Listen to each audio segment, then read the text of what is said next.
今回はアメリカでは未だホットな MVP についての話題をお届けします。大谷選手とジャッジ選手の MVP を脅かす選手がテーマの討論番組です。大谷選手の4年連続 MVP は果たして、現地放送を翻訳してお届けいたします。 The American League MVP, Aaron Judge.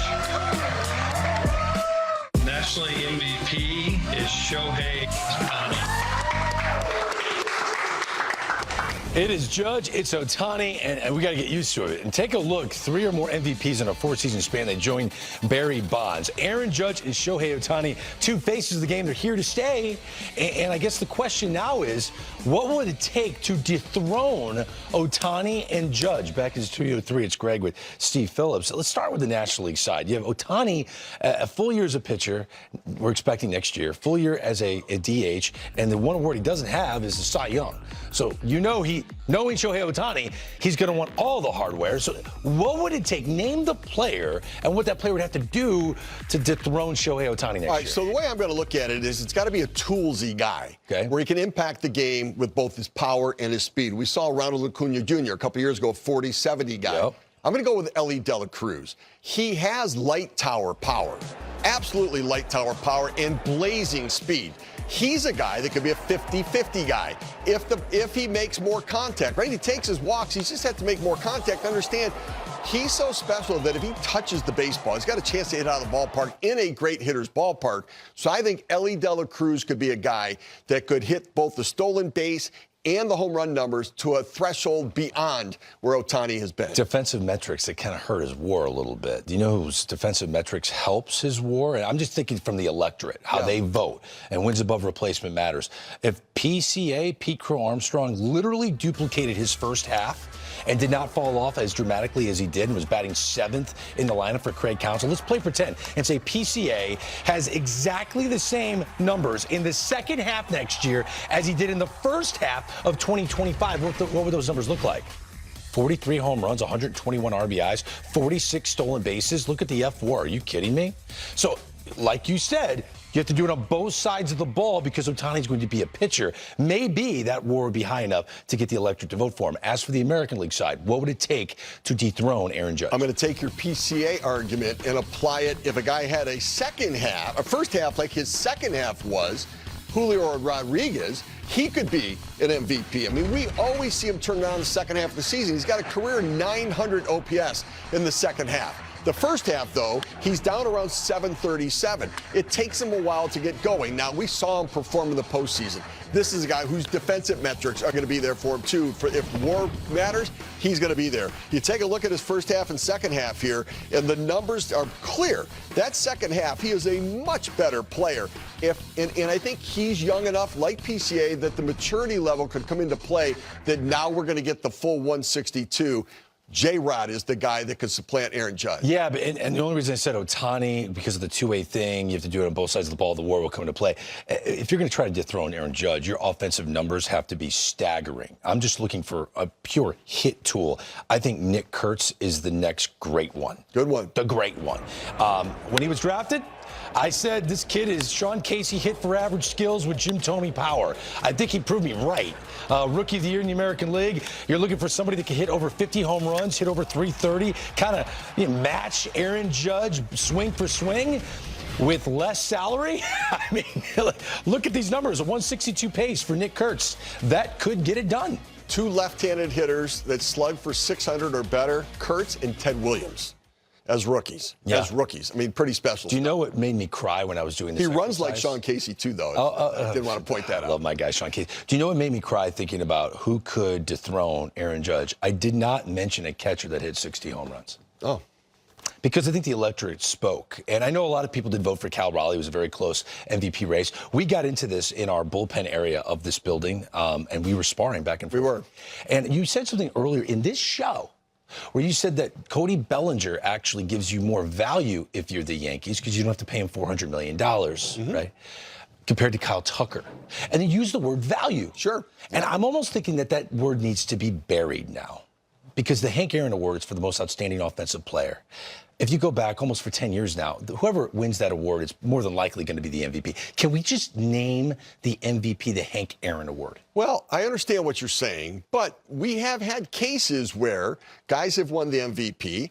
They don't have the highest offensive season, the best offensive season. They haven't had the best WAR. Bryce Harper's a guy that a few years ago was 7th in WAR and actually won the MVP and was a guy that contributed in different ways, in clutch ways, in gritty ways. And so here are some recent ones that did not lead in WAR. Ronald Acuna Jr., actually Mookie Betts had a better WAR than Ronald Acuna Jr. did that year, but Acuna won. Paul Goldschmidt, going back to 22, Arenado the better year. Mike Trout. Alex Bregman had a WAR almost a whole run beyond Mike Trout, but Trout won the MVP. And so I don't know that it's as statistically based as what you're thinking. I think the writers are getting it right. They're getting it right. I do. All right, so you think we should keep the word value?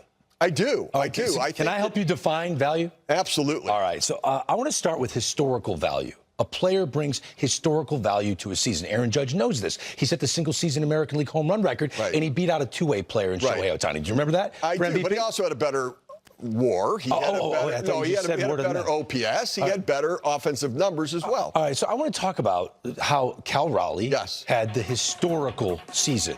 He broke Sal Perez's single-season home run record for a catcher, most home runs by a switch hitter, Mickey Mantle, most home runs by a Mariner, Ken Griffey Jr. This is the historical winner of 2025, Cal Raleigh. So he brought historical value. What about positional value? He caught 121 games. There were only 4 other catchers to catch 121 games. So I'm comparing their averages offensively to Cal Raleigh through those 121 games. So when Cal Raleigh was a catcher, he had 257 with 49 home runs and 98 RBIs. Comparing him to JT Realmuto, Patrick Bailey, William Contreras, and Austin Wells, the only catchers to catch 121 or more games, I mean, that's not even close. So let's play the same game for Aaron Judge. He only played 95 games. So right fielders to play 95 or more games in right field. Aaron Judge hit 33 home runs and drove in 77. All right, that's 16 more home runs. That's 21 more RBIs than other right fielders who play 95 or more games. It sounds like an OPS 400 points better than everybody else. Sure, but he's not a catcher. So it's not apple versus apple. This is apples versus oranges. Now let's just look at, you like monetary value. I'm glad you brought up the Bellinger versus the Kyle Tucker thing. Look at this. For 2025, Cal Raleigh was paid $11 million. $10 million of that came from a signing bonus. But I'm just going to play along. $11 million to Cal Raleigh. Aaron Judge got $40 million. Do you know why these guys got $11 million and $40 million? Because of what they averaged, what their value was going into 2025. What value was that? Let's use 162 averages. For Cal Raleigh, entering 2025, he averaged a 218 average with 32 home runs and 88 RBIs. But in 2025, he leaped his average to 247, almost double his home run average, right? Look at Aaron Judge. He got paid $40 million a year for a reason. He averaged 51 home runs and 117 RBIs. Man, the average is great, and the OPS is much improved. But there's also something to be said about individual improvement value. You did this for a living, Steve. You put rosters together. So if you allocate $11 million to catcher, $40 million to your right fielder, you're expecting to guys that live up to the money that you're paying them. When Cal Raleigh exceeds the value of his contract that dramatically, then you have more room to play with in other areas. That's why you can go get Suarez at third, Josh Naylor at first at the deadline. He's not clogging that up. I'm just leaving that position out that he's a catcher. The fact that he improved so dramatically, he had the historical value, the positional value compared to other catchers who have the wear and tear of catching 121 or more games, and the monetary value along with his improvement. I don't know where you can say, other than just bare bones, OPS, and WAR, that Aaron Judge is the MVP of the American League. Yeah, so the contract status doesn't matter, because what you're effectively saying, because what you're saying is if the guy would have a better chance to win if he takes a worse contract. The other thing is, Aaron Judge was a full-blown free agent and was out in the market to be able to take advantage of the marketplace. Cal Raleigh signed an extension without getting to free agency, so it's a completely different animal when it comes to the money. And then your argument could be Nick Kurtz should be the MVP. because he made the minimum salary and had the great season that he did, and that's even better than both Judge and Raleigh because he made the minimum salary and Raleigh made $11 million. No. That's decided by a collectively bargained agreement. This is a front office, which you used to work in, saying, hey, Cal, we believe this is what you're worth. Yeah. And he said, okay. Just like a front office told Aaron Judge, this is what you're worth. He said, okay. I actually think that you actually got what you wanted. Is that the writers actually did what you believed. They actually looked at Cal Raleigh and said his catching was so valuable, 13 of the writers, he was 2 votes away from being an MVP. 2 votes away from being an MVP. And the difference between Judge and Raleigh was 197 points. The offensive statistics were completely skewed in the favor of Judge, and he still got 13 votes. He got within 2 of it. That is a tremendous acknowledgement about his value as a catcher. It just wasn't enough considering the great season that Aaron Judge put together. I wish I could have a conversation with Sparky Anderson and Earl Weaver. And again, I love Aaron Judge. I love Aaron Judge. God, but if I talked to those 2 guys, they'd have a cigarette in their mouth. I'd go, hey, Sparky, hey, Earl, someday there'd be a catcher who hits 60 bombs and he won't win the MVP. You know what they'd say? He'll be the best catcher that season, though. Stop. The profanity that would come out of their mouths. Switch hitter. Oh, my gosh. Along with their chewing tobacco that would fall on the desk. Raleigh's the best at subsets, catching and switch hitting. You make me sweat. Our makeup artist is waiting. いかがだったでしょうか。来年の MVP レースも今から楽しみですね。本格的なストーブリーグに突入した MLB。本チャンネルではタイムリーに情報をお届けしていきます。それでは次回の動画でお会いしましょう。さようなら。